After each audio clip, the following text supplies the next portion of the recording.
Everyone who has ever stepped beyond the boundaries of what society considers possible has, at some point, been called delusional. Before they were admired, before they were validated, before their ideas became common sense, they were misunderstood. This pattern repeats throughout history with almost unsettling consistency. What most people fail to realize is that these individuals did not suddenly become rational once they succeeded. They remained exactly as they were. The only thing that changed was that reality slowly rearranged itself around the vision they had been carrying all along. Carl Jung understood this phenomenon not merely as an observer, but as someone who lived through it in a deeply personal way. At the height of his career, he made the almost unthinkable decision to separate from the most influential mentor in his field. He chose to follow inner experiences and symbolic visions that his colleagues regarded as signs of psychological collapse. From the outside, his actions appeared reckless, even self-destructive. Yet, from within, Jung was responding to something he felt was profoundly true. In doing so, he began constructing an entirely new framework for understanding the human psyche, one that would ultimately reshape modern psychology. What Jung discovered during this period challenges the modern obsession with being realistic. He found that the psyche contains what could be described as an inner blueprint, a latent image of who a person is capable of becoming. This blueprint does not present itself in tidy, logical steps. It does not align conveniently with one's current circumstances or social expectations. In fact, it often appears irrational when viewed through the lens of everyday practicality. But Jung recognized that this apparent irrationality serves a function. If the future version of yourself made perfect sense to your present identity, no transformation would be required to reach it. The visions people dismiss as unrealistic are frequently unrealistic for a precise psychological reason. They demand that you grow into capacities you have not yet developed. They call you toward possibilities that contradict the narrative you have built about your own limitations. And this tension does not only disturb you, it unsettles those around you. When someone refuses to accept the boundaries that others have quietly surrendered to, it forces an uncomfortable confrontation. The issue is rarely whether the vision itself is wrong. More often, the discomfort arises because witnessing such conviction challenges the psychological equilibrium of the collective. Today, we are going to explore what Jung truly uncovered about the relationship between what society labels delusion and what depth psychology recognizes as transformation. We will examine why the advice to be realistic can sometimes reflect projection rather than wisdom.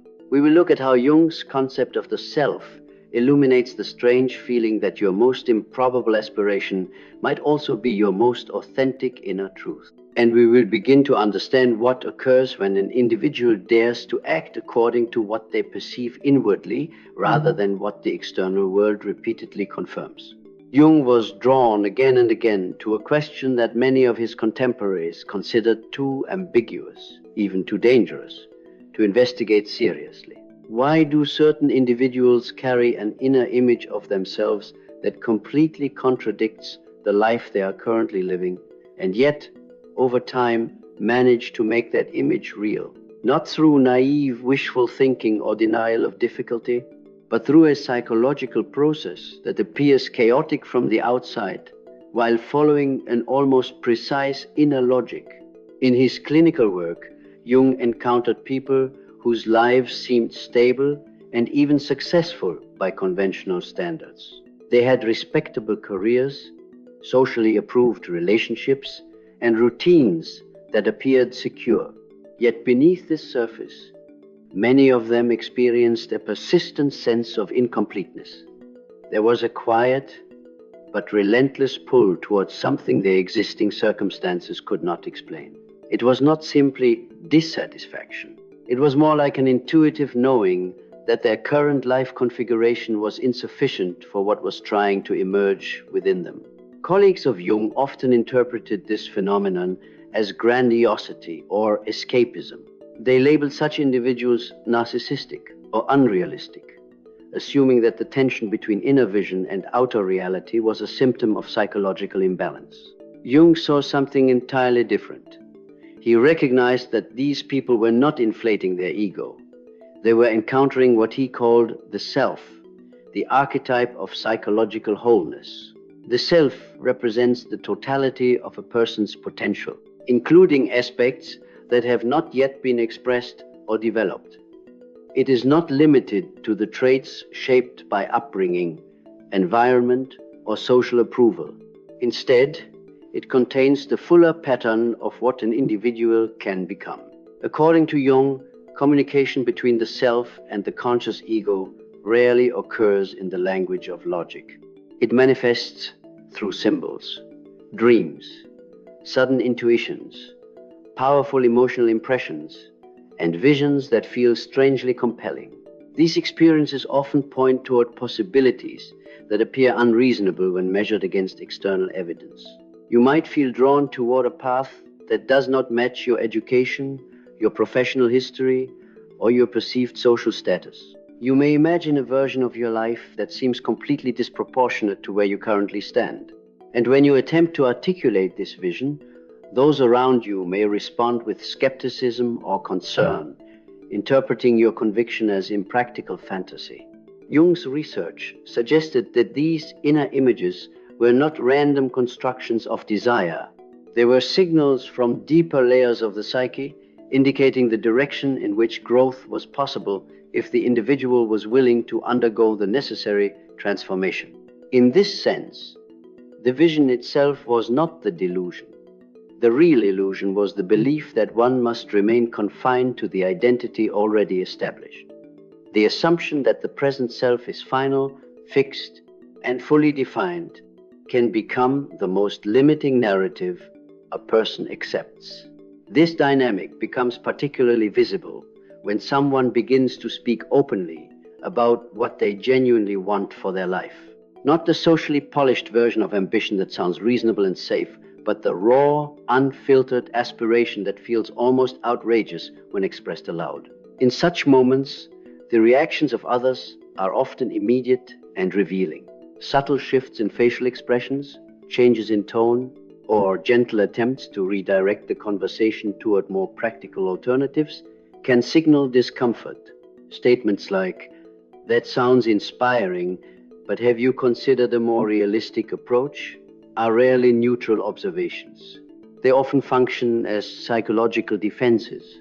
Jung observed that the insistence on realism frequently arises not from objective assessment, but from an unconscious need to maintain stability within the collective psyche. When one individual begins to pursue a path that challenges shared assumptions about what is possible, it can activate unresolved tensions in those who witness it. The courage to follow an unconventional vision may remind others of dreams they abandoned or potentials they never explored. This confrontation can produce anxiety, which is then reframed as concern or advice. In this way, social pressure toward conformity operates less as deliberate sabotage and more as an automatic attempt to restore psychological equilibrium. He described a mechanism similar to what modern language might call the crab bucket effect. When a person moves toward individuation, the process of becoming a more authentic and integrated version of themselves, the collective environment can experience this movement as a subtle threat, not because people consciously wish harm, but because the transformation of one individual disrupts the unspoken agreements that hold group identity together. If one person proves that change is possible, it destabilizes the narrative that limitation is inevitable. As a result, individuation often involves a period of emotional and social distance. This separation is not necessarily chosen in a dramatic or hostile way. It arises naturally as the individual stops participating in assumptions that previously felt unquestionable. Relationships may shift because shared expectations no longer align. What once felt like belonging can begin to feel like containment. For the person undergoing transformation, this distance may be experienced as liberation.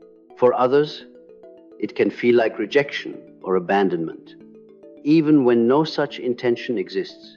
Jung's exploration of the relationship between the ego and the self further clarifies why visionary thinking can appear delusional from the outside. The ego functions by organizing experience according to what is already known. It extrapolates from past events, available resources, and socially validated achievements to determine what seems achievable. In this way, the ego operates as a stabilizing force, helping individuals navigate practical reality. However, it is inherently conservative. It imagines the future primarily as a continuation of the past. The self, by contrast, contains a more expansive perspective. It holds an image of the individual in their total psychological potential, including capacities that have not yet manifested. When the self communicates a direction for growth, it does not adjust its message to fit current credentials or circumstances.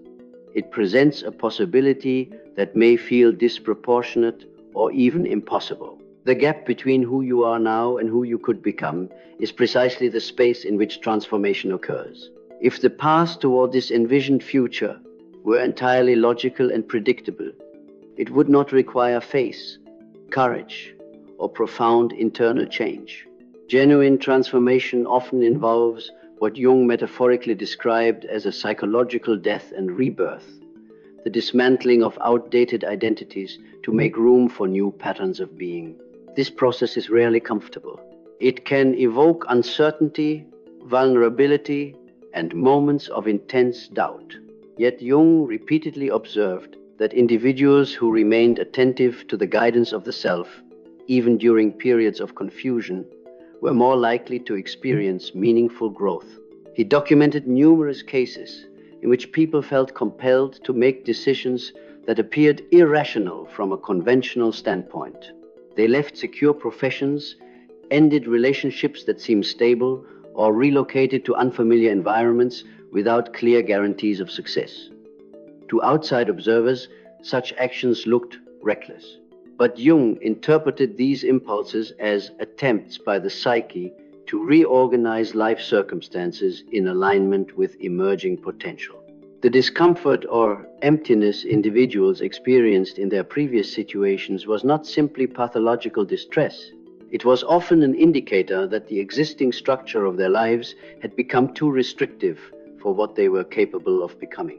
However, Jung was careful to distinguish between authentic visions arising from the self and fantasies generated by the ego. Ego-driven fantasies typically function as compensations for perceived deficiencies. They are fueled by a desire to escape discomfort rather than to grow through it. For example, imagining sudden wealth solely as relief from financial insecurity, or craving fame primarily to soothe feelings of invisibility, reflects a reactive orientation. Such fantasies tend to dissolve when confronted with sustained effort or adversity, because they lack a foundation in deeper psychological necessity. Visions associated with the self exhibit a different quality. They persist over time, returning even after repeated attempts. Instead, they demand significant personal change. Individuals often describe these visions as less like something they merely want and more like something that feels intrinsically true about them, even if it has not yet materialized. The fear they evoke is not simply fear of failure, but fear of the magnitude of transformation required to embody them. Jung himself underwent a period that vividly illustrates this process. After his separation from Freud, he entered what he later described as a confrontation with the unconscious. During this phase, he deliberately engaged with intense inner imagery, recorded dialogues with symbolic figures arising in his psyche, and explored experiences that many of his contemporaries considered evidence of mental instability. These explorations were eventually documented in what became known as the Red Book, a work so unconventional that it remained unpublished for decades. From the outside, Jung's immersion in symbolic visions resembled a breakdown. Yet from this period emerged many of the foundational concepts that define his contribution to psychology: archetypes, the collective unconscious, shadow integration, and the process of individuation itself. What appeared to be delusion in the eyes of his peers was, in retrospect, a profound engagement with the deepest structures of the psyche. This suggests that the boundary between madness and transformation can sometimes be less clear than social convention assumes. Understanding this distinction invites a more nuanced view of visionary conviction. It challenges the reflexive tendency to equate improbability with impossibility. Jung's work indicates that the psyche is oriented not only toward maintaining equilibrium, but also toward realizing latent potential. When individuals experience a persistent inner calling that contradicts their current reality, it may represent the psyche's attempt to initiate a process of expansion. The discomfort that accompanies this calling is not necessarily a sign of error. It can be a signal that the individual is approaching the threshold of meaningful change. What Jung observed, and what few people are willing to speak about honestly, is that the most difficult part of following an inner vision is not the beginning. The beginning can feel electrifying. There is energy, clarity, even relief in finally acknowledging what you have long suppressed. The true ordeal begins afterward, in the interval between inner recognition and outer embodiment. This is the phase where the old life no longer fits, but the new life has not yet taken form.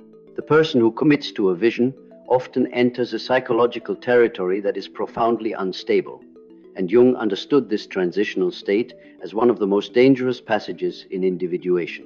In this middle phase, the previous identity starts to dissolve.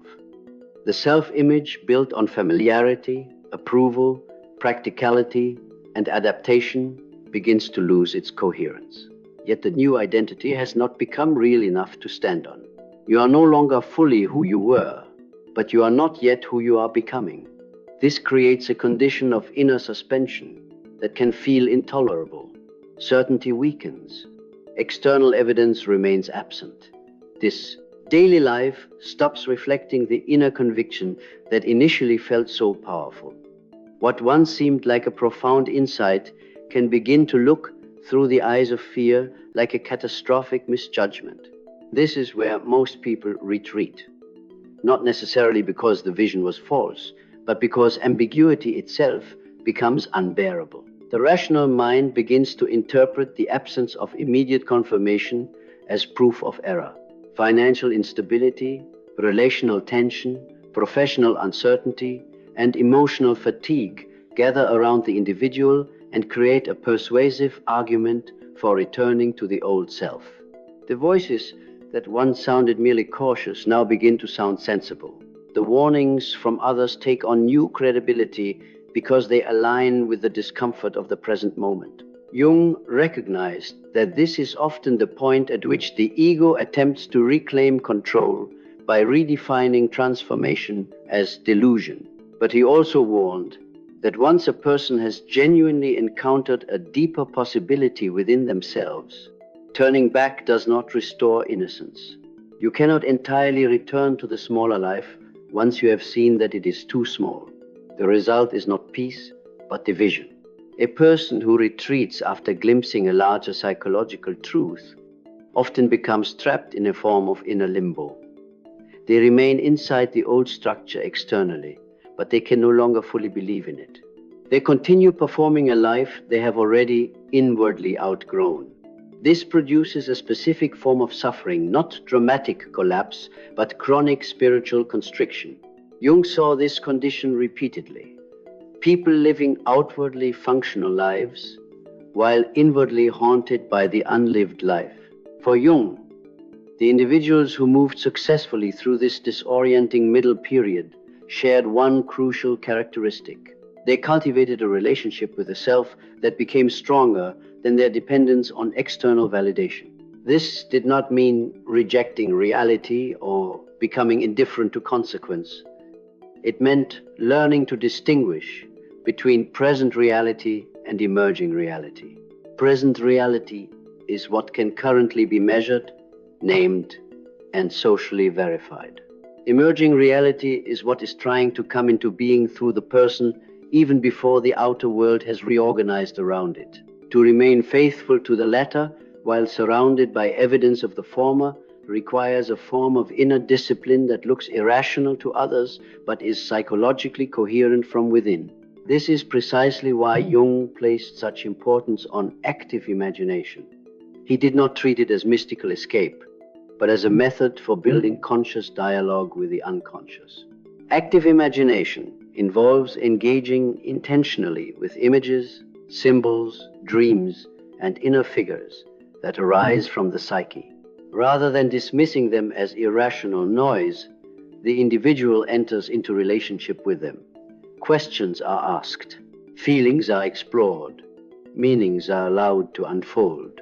In this practice, the person strengthens contact with the deeper layer of psyche from which the vision emerges.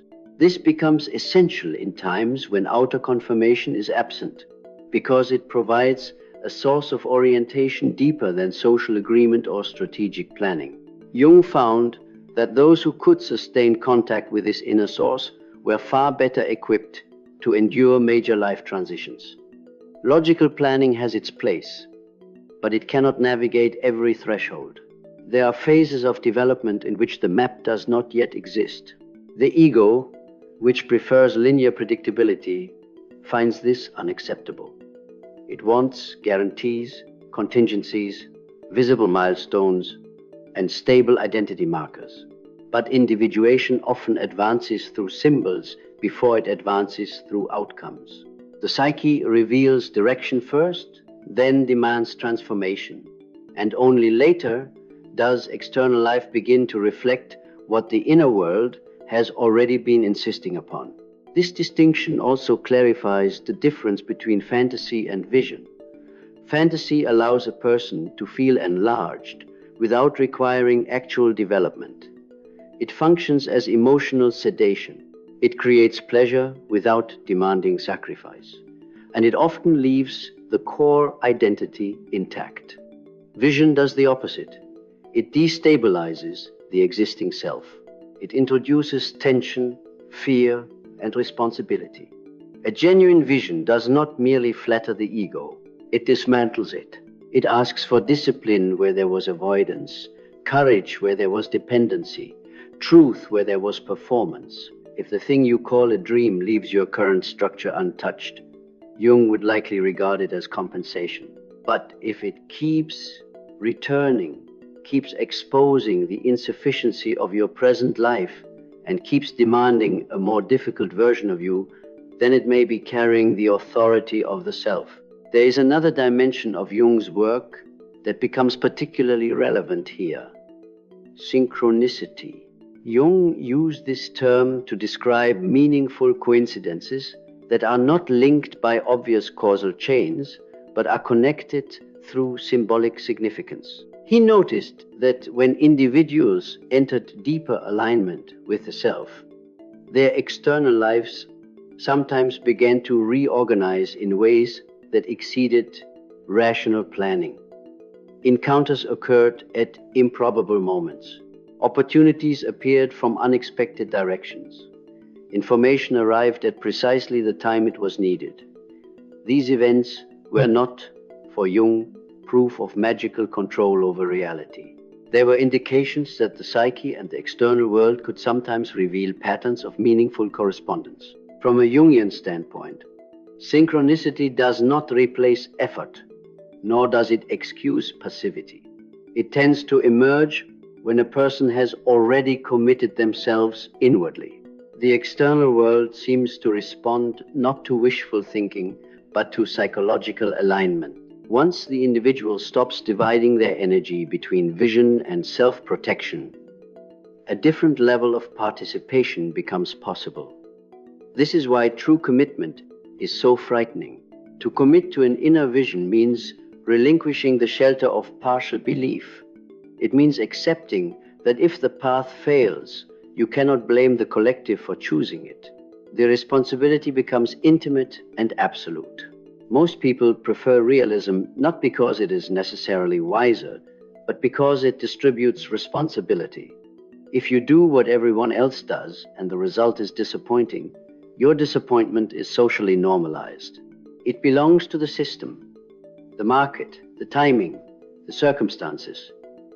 But if you act on a vision no one else could see, and it collapses, the burden feels personal. You chose what was not yet visible. You risked credibility, comfort, and social belonging on something interior. Jung recognized this as one of the ego's deepest fears, the fear of singular responsibility. The ego would often rather share mediocrity with the collective than risk isolation in pursuit of a deeper truth. And yet the individuals who remained faithful through this phase were transformed in ways that exceeded the original goal. Jung saw that those who endured the ambiguity, ridicule, silence, and apparent non-movement of the middle period did not merely achieve a desired outcome. They became psychologically different people. The deeper transformation was not just that they built what they envisioned. It was that they ceased to depend on consensus reality as the final authority over their own lives. Their sense of reality moved inward. They became less governable by expectation, less manipulable by approval, and less vulnerable to the collective demand that they remain legible at the cost of being truthful. This is central to what Jung meant by individuation. It is not self-improvement in the conventional sense. It is not about becoming more attractive, more successful, or more socially optimized according to external metrics. Individuation is the formation of an internally grounded person, someone whose identity is no longer maintained primarily through roles, compliance, or reflected approval. Such a person has passed through the fire of contradiction. They have been forced to choose between belonging and truth, between validation and vocation, between the life that makes sense to others and the life that feels necessary within. What emerges from that process is not merely confidence, but sovereignty. This sovereignty is precisely what unsettles the collective most. Failure does not threaten the social order. The collective knows how to metabolize failure. It can interpret it as proof that deviation was foolish. What threatens the collective is success that arises from a path it condemned. When someone follows a vision that others dismissed as unrealistic, and that path begins to bear fruit, it destabilizes every rationalization used to justify settling. It exposes how often realism is not wisdom, but fear disguised as maturity. It reveals that many accepted limitations were never absolute. They were internalized agreements maintained by group anxiety. That is why resistance intensifies around those who are on the edge of becoming more than their environment can comfortably explain. The resistance is not proportional to the visible risk they are taking. It is proportional to the psychological threat their transformation poses to others. A person who dares to live from inner authority reminds everyone nearby that they too once had a voice they silenced. Your movement toward your own fuller life can become an existential provocation to those who have identified with compromise. Jung would have regarded one of the most dangerous mistakes as confusing realism with truth. Realism can be useful when it describes present conditions accurately, but it becomes destructive when it is used to deny emerging possibilities. Be realistic often sounds wise because it appeals to caution, but beneath that language, there is frequently an unspoken demand. Remain within the boundaries that keep everyone else psychologically comfortable. Accept the scale of life that does not threaten the existing arrangement. Do not become evidence that something larger was possible all along. This is why the person in transformation often experiences their old life as suffocating. The suffocation is not imaginary. It is diagnostic.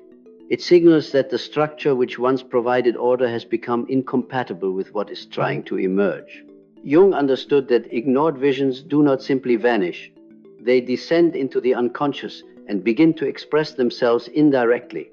What is not lived consciously can return as chronic dissatisfaction, depression, anxiety, compulsive behavior, relational numbness, or the persistent sense that one's life is somehow misaligned despite outward adequacy. The unlived life does not become harmless through repression. It becomes haunting. To live in alignment with a deeper vision, then, is not to abandon reality. It is to refuse the belief that current reality is final reality. It is to accept that the self may perceive potentials the ego cannot yet justify. It is to act in disciplined relationship with something inward that feels more intelligent than fear, even when that intelligence cannot yet be translated into immediate evidence. This is not reckless delusion. It is an act of psychological fidelity. And so the real question is not whether every vision will work out exactly as imagined. Jung never promised that. The deeper question is what happens to a human being when they consistently betray what they know inwardly because it cannot yet be externally defended? What dies in them when they choose perpetual realism over difficult truth? What kind of life is built when practicality becomes a permanent shield against transformation? Jung's answer, again and again, was clear. The greatest danger is not that you might fail in following the deeper call. The greatest danger is that you might spend your life becoming expertly adjusted to a reality that was always too small for your soul. So, what does all of this mean for you right now, at this precise point in your life? It means that the tension you may be feeling between what you sense inwardly and what your current reality reflects is not necessarily a malfunction. According to Jung's depth psychology, it can be an indicator that something essential is trying to take shape through you. When a vision persists despite doubt, despite discouragement, despite the apparent absence of immediate progress, it may be pointing toward a dimension of your potential that has not yet been granted permission to exist. Many people gradually silence these inner signals in order to preserve stability. They learn to call compromise maturity. They redefine resignation as wisdom. Over time, the more audacious possibilities they once felt become increasingly distant, not because they were disproven, but because they were repeatedly postponed. Jung observed that this quiet abandonment rarely produces peace. Instead, it often leads to a subtle erosion of vitality. Life continues, responsibilities are fulfilled, achievements accumulate, yet an underlying sense of incompleteness remains. Something within knows that a more expansive version of existence was glimpsed and then set aside. From Jung's perspective, being delusional in the transformative sense is not about disconnecting from reality or indulging in reckless fantasy. It is about refusing to assume that present circumstances define the limits of what is possible. It is about treating the images, intuitions, and longings that arise from deeper layers of the psyche as meaningful communications rather than inconvenient distractions. This does not remove the necessity of effort, patience, or discernment. It does, however, invite a different relationship with uncertainty. Instead of interpreting uncertainty as proof that a vision is invalid, it can be understood as the natural environment in which growth unfolds. The question posed by the title, "What if it actually works out?" is powerful precisely because it does not promise guarantees. It introduces possibility, and possibility has the capacity to reorganize a person's orientation to their own life. When you allow even the smallest opening for the idea that your inner vision may contain psychological truth, your behavior begins to change. Choices that once seemed unthinkable become conceivable. Risks that once felt unbearable become meaningful. You start to participate more actively in shaping your path rather than merely adapting to what has already been established. Jung spent decades demonstrating that the psyche possesses an intelligence that extends beyond conscious planning. The symbolic language of dreams, the persistent pull of certain aspirations, and the recurring dissatisfaction with lives that appear externally adequate all suggest that human development is not purely reactive. There is an inner directive force that seeks wholeness. To cooperate with that force is to accept that transformation often requires stepping into territories that others cannot yet validate. History consistently shows that individuals who contributed something genuinely new were rarely considered reasonable in the early stages of their journey. Their commitment to a vision that lacked immediate evidence was interpreted as impractical or misguided. Only later, when outcomes became visible, was their conviction reclassified as foresight. Jung's work encourages a more compassionate and psychologically nuanced interpretation of this pattern.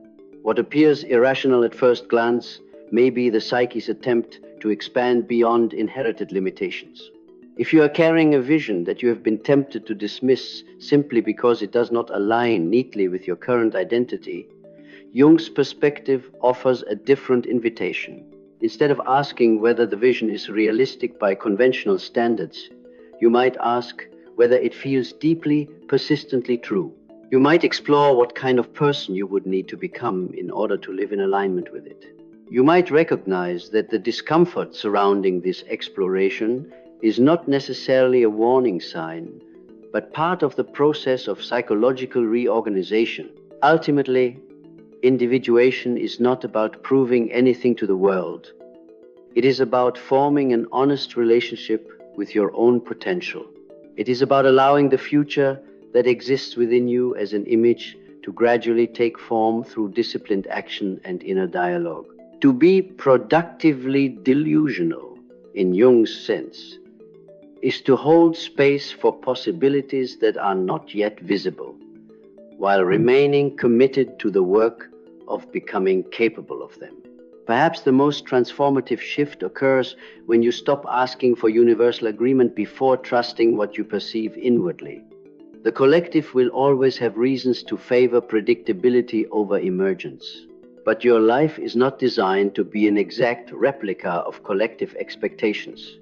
It is designed to unfold according to a pattern that is uniquely yours to discover and embody. So the next time you feel that quiet but insistent pull towards something larger than your present circumstances, consider the possibility that it is not an error in judgment. It may be an invitation. And whether or not the vision unfolds exactly as imagined, the act of responding to it with courage and sincerity can reshape who you are. In that sense, the real transformation is not only about achieving an outcome, it is about becoming someone who is no longer afraid to explore the full range of what their psyche is capable of revealing. What if it actually works out? Jung would say that the willingness to live inside that question without prematurely closing it is where authentic psychological growth begins.